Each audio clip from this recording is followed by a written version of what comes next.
here's a good news story. The way he's telling it, we're no longer giving any money to Ukraine. They request through NATO.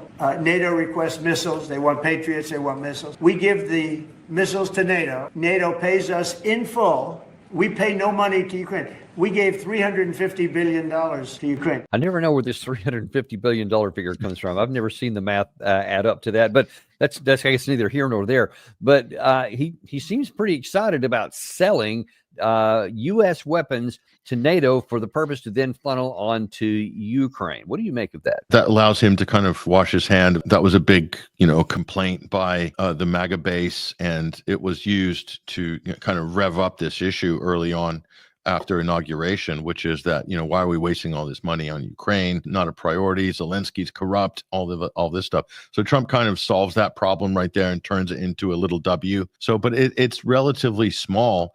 It's also problematic as well, because the way that Trump is framing is, we don't have anything to do with what happens with these weapons. The Europeans can do what they want. We're going to sell them the weapons. Well, what happens if some of these weapons are used to hit targets inside Russia, hitting civilians, and Russia decides they're going to escalate there? If it was a direct U.S. responsibility, then at least there's a chain of accountability there that could be parlayed into some emergency diplomatic communications to de-escalate perhaps, or something like that. But now with this, he's almost delegating it to the Europeans. And if you listen to the Europeans talk, Frederick Merz, Keir Starmer, they're basically talking up World War III.